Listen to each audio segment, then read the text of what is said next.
بسم اللہ الرحمن الرحیم اعوذ باللہ من الشیطان اللعین الرجیم بسم اللہ الرحمن الرحیم وبہ نستعین وہو خیر ناصر ومعین الحمدللہ رب العالمین وصلی اللہ علی محمد وآلہ الطیبین الطاہرین المعصومین۔ ہماری گفتگو کتاب المقاصد کے دوسرے حصے کتاب البیع کے مباحث میں جاری ہے، اور آج کے اس درس کا عنوان تعذر کے ختم ہونے کے بعد بدل کا حکم اور اس کی دلیل ہے۔ گزشتہ درس کے اندر ہم اس مطلب کو بیان کر رہے تھے کہ جب تعذر ختم ہو جاتا ہے تو اس کے بعد جو غرامت غاصب نے دی ہوئی ہے مالک کو، یہ بدل جو ہے وہ آیا اپنی بدلیت سے خارج ہوتا ہے یا خارج نہیں ہوتا۔ اسی سلسلے میں بات کو آگے بڑھاتے ہیں، اور آج کے ہمارے اس درس کے اہم مطالب میں سے ایک مطلب تعذر کے ختم ہو جانے کی صورت میں بدل کے متعلق شیخ کا نظریہ بیان ہونا ہے، اور ایک اشکال اور جواب جو اس تناظر میں شیخ متذکر ہوتے ہیں، اور اس کے بعد ایک مسئلہ کہ ضامن کے ابتدا میں مطالبے کا کیا حکم ہے، کہ اگر ابتدا سے ہی تعذر ختم ہو جانے کے بعد ضامن آ کر مطالبہ کرتا ہے اس غرامت کے سلسلے میں، اس بدل کے سلسلے میں، تو یہاں پر اس کا کیا حکم ہوگا۔ تو اس طرح چلتے ہیں اپنے پہلے مطلب کی طرف، کہ جس میں شیخ انصاری کی نقطہ نگاہ کو بیان کیا جا رہا ہے، کہ البتہ اس میں شیخ انصاری فرماتے ہیں کہ اظہرہما الثانی، کہ ان دونوں صورتوں میں سے دوسری صورت جو ہے وہ یعنی وہ زیادہ ظاہر ہے۔ اب مسئلہ کیا تھا گزشتہ درس کے اندر، اس کو ہم دوبارہ بیان کر دیتے ہیں، کہ بحث یہ چل رہی تھی کہ جب ہم کہتے ہیں کہ تعذر ختم ہو گیا اور غاصب کو تمکن حاصل ہوا، تو یہاں پر بدل اور وہ غرامت جو اس نے دی تھی اس کا کیا حکم ہوگا؟ آیا وہ غارم کی ملکیت میں پلٹتا ہے یا نہیں پلٹتا؟ ایک صورت یہ تھی پہلی کہ غارم کی ملکیت میں پلٹ جاتا ہے، اور اس طرح پھر جو ہے وہ غارم جو ہے وہ غاصب جو ضامن تھا جس نے بدل دیا تھا، بدل اس کی ملکیت میں آ گیا، اور اسی تمکن اور قدرت حاصل ہونے کے بعد اسی دن سے وہ دوبارہ ایک نئے زمان سے ضامن بنتا ہے اس عین کا۔ دوسری صورت یہ تھی کہ نہیں، وہ بدل اور وہ غرامت اسی مالک عین کی ملکیت میں باقی رہے گی، اور وہ جو غارم تھا وہ اس غرامت کی نسبت اس عین کا ضامن ہوگا، اور اس پر واجب ہے کہ ایک حکم تکلیفی تھا اس پر کہ وہ اس کو واپس پلٹائے اس غاصب کی طرف۔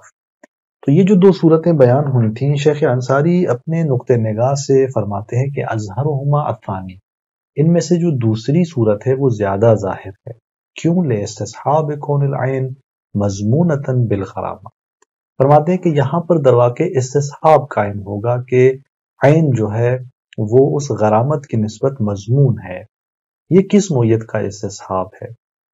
یہ درواقع وہ استصحاب ہے کہ جو اس عین کے دوبارہ اس تمکن حاصل کرنے سے پہلے اس کے ذمے پر تھا، وہ زمان جو اس پر تھا کہ وہ عین کی نسبت مضمون، یعنی عین اس کے ذمے پہ مضمون تھی اسی غرامت کی نسبت۔ اب یعنی اگر وہ تلف ہو جاتی تو وہی غرامت جو ہے وہ اس کی جگہ لے لیتی، کوئی اور جدید اس پر قیمت لازم نہیں ہوتی۔ اب جب تمکن اسے حاصل ہوا ہے تو ہم شک کرتے ہیں اس تمکن حاصل ہونے کے بعد وہ جو عین اسی غرامت کی نسبت اس پر مضمون تھی، اب آیا وہی اسی غرامت کی نسبت اس کے ذمے پر ہے، اس کا ضمان اسی غرامت کی نسبت ہے کہ نہیں ہے؟ تو یہاں پر آپ فرماتے ہیں کہ ہم استصحاب جاری کریں گے کہ وہ عین مضمون ہے اسی غرامت کی نسبت۔ وعدم ترب ما یزیل ملکیتہ عن الغرامہ، کوئی ایسی چیز عارض نہیں ہوئی کہ جو زائل کرے اس مالک کی ملکیت کو اس غرامت کی نسبت، وہ بدل جو اس مالک کو دیا گیا ہے اس کی نسبت کوئی ایسی چیز جو اس کی ملکیت کو زائل کر دے وجود نہیں رکھتی۔ او یحدث زمانا جدیدا، یا فرماتے ہیں کہ کوئی ایسی چیز کہ جو ایک نئے زمان کو جو ہے وہ حادث کرے،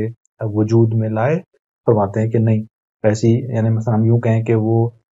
غرامت جو ہے وہ مالک کی ملکیت میں واپس یعنی اس غارم کی ملکیت میں آ جاتی ہے، واپس پلٹتی ہے، اور غارم ایک نئے زمان سے ضامن بنتا ہے۔ تو یوں ایسی کوئی چیز نہیں ہے کہ جو ایک نئے زمان کی حدوث کی جو ہے وہ بات کرے۔ اب یہاں پر آپ فرماتے ہیں کہ ممکن ہے کسی کے ذہن میں یہ سوال آئے کہ یہاں پر تو ممکن ہے ہم یوں کہہ سکتے ہیں کہ موجد اس زمانے جدید کا یہاں پر حاصل ہو چکا ہے، اور وہ یہ تمکن کا عارض ہونا ہے، یعنی یہ تمکن پہلے نہیں تھا، اب یہ تمکن حاصل ہوا ہے اس عین کی نسبت اس غاصب کو، یہی تمکن کا عروج جو سے حاصل ہوا ہے، یہی درواقع ایک سبب ہے اس زمانے جدید کے وجود میں آنے کا۔ تو آقا اس کا جواب دیتے ہیں، فرماتے ہیں کہ دیکھیں وہ مجرد عود التمکن، یعنی فقط اس تمکن کا پلٹنا، واپس آنا، لا یوجب عود السلطنت المالک، فرماتے ہیں کہ یہ موجب نہیں بنتا کہ مالک کی جو سلطنت ہے وہ واپس پلٹ آئے، حتی یلزم من بقاء ملکیتہ علی الغرامت الجمع بین العوض والمعوض، یعنی یہ جو عود واپس پلٹا یہ موجب نہیں بنتا کہ مالک کی جو سلطنت ہے وہ واپس آ جائے، اور پھر یہاں پر حتی یلزمہ کہ لازم آ جائے کہ من بقاء ملکیت ہی اس مالک کی ملکیت کا باقی ہونا غرامت پر، یہ جو ملکیت اس کی غرامت پر باقی ہے اس بقا سے لازم آ جائے کیا؟ الجمع، جمع ہو جانا عوض اور معوض کے درمیان، یعنی یہ شاید پھر کوئی آ کر یوں اشکال کرے، اور فرماتے کہ نہیں، عود تمکن کا واپس پلٹنا یعنی تمکن کا آنا موجب نہیں بنتا کہ مالک کی سلطنت واپس پلٹے، یہاں تک کہ پھر یہ اشکال کیا جائے کہ بس اب مالک کی سلطنت واپس پلٹی ہے تو مالک یعنی اس جو ہے بدل کا بھی مالک ہے، اور وہ سلطنت بھی جس کے عوض وہ بدل تھا، یعنی جس سلطنت کے فوت ہو جانے کی وجہ سے اس سلطنت فائتہ کی وجہ سے جو عوض اور بدل دیا گیا تھا وہ اسے واپس دیا گیا، واپس آ چکی ہے، تو اب مالک جو ہے وہ سلطنت بھی رکھتا ہے، بدل بھی رکھتا ہے، تو یہاں پر عوض اور معوض جمع ہو جائیں گے۔ فرماتے ہیں کہ نہیں، عود تمکن جو ہے وہ موجب نہیں بنتا کہ مالک کی سلطنت جو ہے وہ واپس آئے اس عین پر، اور اس کے حوالے سے جو سلطنت فائتہ تھی وہ واپس آ جائے، اور ہم کہیں کہ یہاں پر یہ اشکال پیش آ رہا ہے لہٰذا یہاں کہا جائے کہ وہ بدل جو ہے وہ واپس آئے گا غاصب کی ملکیت میں، نہیں، فرماتے ہیں کہ ایسا کچھ نہیں ہے۔ غایت ما فی الباب، فرماتے ہیں کہ نہایت وہ چیز کہ جو یہاں کہی جا سکتی ہے یہاں پر ہے، وہ کیا ہے؟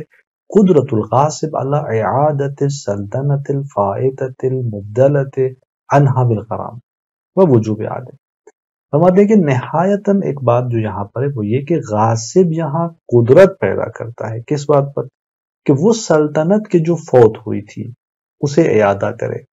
المبدلۃ عنہا بالغرامہ، کہ جس کا بدل دیا گیا تھا غرامت سے، یعنی وہ سلطنت فائتہ مبدل تھی، اس کے بدلے میں وہ غرامت دی گئی تھی، اب غاصب کو یہ قدرت حاصل ہوئی ہے جب وہ تمکن پیدا کرتا ہے کہ اس سلطنت کو واپس پلٹائے، وہ وجوب علیہا، اور اس اعادے کا اس پر جو ہے غاصب پر واجب ہونا کہ اس سلطنت کو واپس پلٹائے، یہ اس پر اس کو قدرت بھی حاصل ہوئی ہے اور یہ واپس پلٹانا واجب ہے۔ وحینئذ، اور جب یہ اعادہ واجب ہے تو فإن دفع العین فلا اشکال فی فإن دفع العین فلا اشکال فی زوال ملکیت المالک للغرام،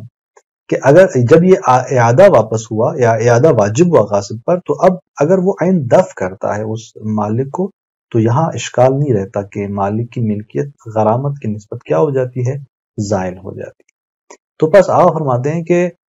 یعنی وہ غرامت اگر یہ غاصب کو تمکن حاصل ہوتا ہے تو مالک جو ہے وہ اسی بدل اور غرامت کی نسبت ابھی بھی اس کی ملکیت باقی ہے، ہاں اگر یہ اسے عین واپس کرتا ہے تو اس صورت میں وہ غرامت کی نسبت غاصب جو ہے دوبارہ مالک بنے گا اور وہ غرامت اسے وہ مالک عین جو ہے واپس دے گا۔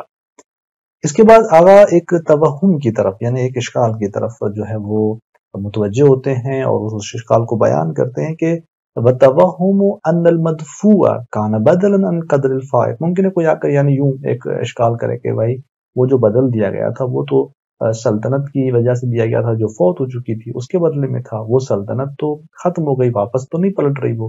تو اب بدل کیوں واپس غاصب کے ہاں پلٹے؟ تو آپ فرماتے ہیں کہ یہ جو ان المدفوع یعنی وہ چیز جو دفع کی گئی ہے، کھانا بدلا عن قدر الفائت، ممکن ہے کوئی آ کر یہ گمان کرے کہ وہ بدل ہے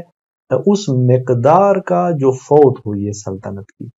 کب؟ فی زمان تعذر، تعذر کے زمانے میں وہ مقدار سلطنت جو فوت ہوئی یہ مدفوع اس کا بدل ہے، فلا یعود، وہ مقدار تو واپس نہیں ہوئی، لعدم عود مبدل ہی، فلا یعود یعنی وہ بدل واپس نہیں ہوگا، لعدم عود مبدل ہی، چونکہ اس کا جو مبدل ہے یعنی وہ جو مقدار فائد ہے سلطنت کی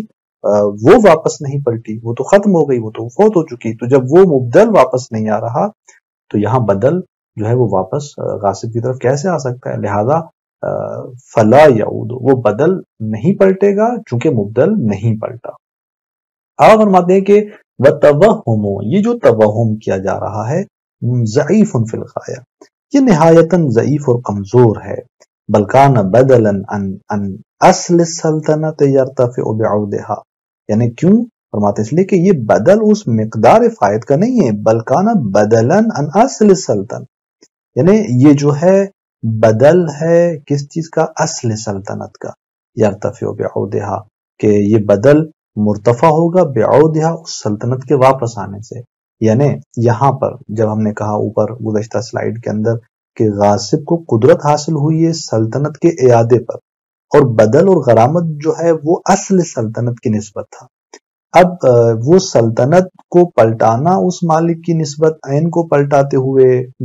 غاصب پر واجب ہے کہ وہ اس سلطنت کو واپس پلٹائے، جب سلطنت کو واپس پلٹاتا ہے تو اس سلطنت کے عود سے وہ بدل بھی مرتفع ہو جائے گا اور وہ غرامت واپس اسی غاصب کی طرف پلٹتی ہے۔ فیجب دفعہ، فرماتے ہیں کہ پس واجب ہے یعنی اسی بدل کا دفع کرنا، اور دفع یعنی یہ مالک کے لیے، البتہ یعنی وہ جو مالک عین تھا جس کو غاصب نے یہ بدل دیا تھا اس کے ہاں جب سلطنت واپس پلٹی تو اب اس مالک کے لیے ضروری ہے کہ اس بدل کو واپس کرے، دفع کرے، اور دفع و بدل ہی مع تلفہ، فرماتے ہیں کہ یا اس بدل کے بدل کو دفع کرے، کب؟ مع تلفہ، جب اس مالک کے ہاں بدل تلف ہو چکا ہو، اور خروج ہی ان ملک ہی، یا یہ بدل اس مالک کی ملکیت سے خارج ہوا ہو، بناقل لازم بل جائز، ناقل لازم سے یا جائز سے اس نے معاملہ کر دیا آگے مثلا، پھر وہ معاملہ لازم ہو یا جائز ہو، اس معاملے کی وجہ سے اس نے اس بدل کو کہیں اور منتقل کر دیا اور اپنی ملکیت سے خارج کر دیا، تو اب ضروری ہے کہ وہ جب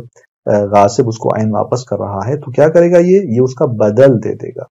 ولا یجب الرد نمائه المنفصل، البتہ واجب نہیں ہے جو اس کے منفصل نما ہیں، ثمرات ہیں، وہ ثمر جو ہے جو اسے جدا ہے اس دوران جو حاصل ہوا وہ مالک کا ہے، وہ اسے واپس نہیں کرے گا، تو اس طرح واجب ہے اس مالک پر کہ اس بدل کو واپس کرے۔ تو یہاں پر ایک اور مطلب کی طرف آگاہ اشارہ کرتے ہیں کہ اب اگر ابتدا میں ہی ضامن مطالبہ کرتا ہے کہ اسے یہ بدل اور غرامت واپس کر دی جائے تو اس کا کیا حکم ہے؟ تو اس سلسلے میں آگاہ فرماتے ہیں کہ وَلَوْ لَمْ يَدْفَعْهَا لَمْ يَكُنْ لَهُ مُطَالِبَةُ الْغَرَامَةِ اول، اگر غاصب اس عین کو دفع نہیں کرتا تو اس غاصب کو یہ حق حاصل نہیں ہے کہ وہ ابتداءً کیا کرے؟ مطالبہ غرامت کرے، یعنی اگر وہ عین نہیں پلٹاتا تو ایسا نہیں کر سکتا کہ وہ آئے اس غرامت کو ابتداءً جو ہے وہ آ کر مالک سے چاہے، اذ ما لم يتحقق السلطنہ لم یعد الملک الی الغارم، فرماتے ہیں کہ جب تک سلطنت تحقق نہیں پاتی مالک کی اس عین کی نسبت تو وہ ملک غارم کی طرف واپس نہیں آئے گی، اس کا اعادہ نہیں آئے گا۔ تو اس طرح یعنی آقا کہتے ہیں کہ یہ مالک کو غاصب کو جو ہے وہ اس طرح کا مطالبے کا حق نہیں کہ وہ آئے وہ مالک کو کہے کہ مجھے جو ہے وہ اپنی غرامت اور وہ بدل واپس کرو اس کے بعد میں تمہیں عین دوں گا، نہیں، اس طرح کا اسے حق حاصل نہیں ہے۔ پھر آپ فرماتے ہیں کہ فَإِنَّ الْغَرَامَةَ عِوَزُ السَّلْطَنَةِ، غرامت کیا ہے؟ کیوں؟ اس لیے کہ غرامت عوض سلطنت ہے، لا عوض قدرت الغاصب علی تحصیلها للمالک، دو چیزیں، ایک طرف سے سلطنت ہے، ایک طرف سے غاصب کا قدرت حاصل کرنا اسی اس چیز پر کہ مالک کے لیے اس سلطنت کو حوالے کرے۔ اب آپ فرماتے ہیں کہ یعنی یہ جو غاصب قدرت پیدا کر رہا ہے اللہ تحصیلها کہ وہ اس سلطنت کو حاصل کر کے مالک کے لیے اس کے حوالے کر سکتا ہے، یہ جو غرامت اس نے دی تھی یہ کس کا عوض ہے؟ خود سلطنت کا ہے یا اس کا تھا کہ چونکہ غاصب جو ہے وہ یعنی قدرت پیدا کرے جب تک اس کی تحصیل میں تو اس کا عوض تھا؟ فرماتے ہیں کہ غرامت جو بدل دیا گیا تھا وہ عوض خود سلطنت ہے، لا عوض قدرت غاصب علی تحصیل حال المالک، نہ یہ کہ وہ عوض ہے اس غاصب کی قدرت کا علی تحصیل حال، کہ وہ اس پر جو ہے تحصیل کرے، سلطنت کو حاصل کرے، للمالک اس مالک کے لیے، تو ایسا تو نہیں ہے۔ تو لہذا آقا فرماتے ہیں کہ اب یہاں پر جب تک سلطنت اس کو حاصل نہیں ہوتی، چونکہ عوض سلطنت ہے یہ غرامت، تو سلطنت اگر مالک کو حاصل نہیں ہوتی تو وہ بدل اسی غرامت اسی مالک کی ملکیت میں باقی رہتا ہے۔ پھر فتعمل فرماتے ہیں، اور اس تعامل میں آپ فرماتے ہیں کہ اس کے اندر غور کریں۔ اب یہاں پر سید نے حاشیے کے اندر جو بات کی ہے وہ یہ کہ متعدد یہاں پر حواشی ہیں، ایک حاشیہ جو سید کا ہے وہ یہ کہ مالک جو ہے اس نے جب بدل لیا تو یہ اس وقت لیا تھا کہ جب غاصب متعذر تھا، تو جب وہ غاصب متعذر تھا تو اس صورت میں مالک نے بدل لیا تھا، اور یعنی سلطنت کا اصلا مطالبہ نہیں کر سکتا تھا وہ مالک، چونکہ غاصب جب متعذر ہے تو کیسے یہ عین کی نسبت سلطنت کا مالک مطالبہ کر سکتا تھا، زیادہ مطالبہ نہیں کر سکتا تھا۔ اب چونکہ غاصب جب تمکن پیدا کر چکا ہے تو مالک سلطنت کا مطالبہ کر سکتا ہے، جب سلطنت کا مطالبہ کر سکتا ہے تو یہاں تو وہ معنی ختم ہو گیا، اور یہاں پر کوئی دلیل باقی نہیں رہتی کہ بدل اس کے پاس رہے، لہٰذا وہ بدل کا جو ہے مطالبہ کر سکتا ہے وہ غاصب اس صورتحال میں، اگر ہم قضیے کو مسئلے کو اس طرح سے دیکھتے ہیں۔ تو یہ ایک مطلب جو فتعمل کی اس میں سید نے حاشیے کے اندر بیان کیا ہے۔ مزید اس سلسلے میں ہم آگے دیکھیں گے کہ جب ہم نے کہا کہ ضامن مطالبہ نہیں کر سکتا تو مالک کے مطالبے کا کیا حکم ہے، تو اس کو انشاءاللہ اگلے درس کے اندر ہم بیان کرتے ہیں۔ والسلام علیکم ورحمۃ اللہ وبرکاتہ۔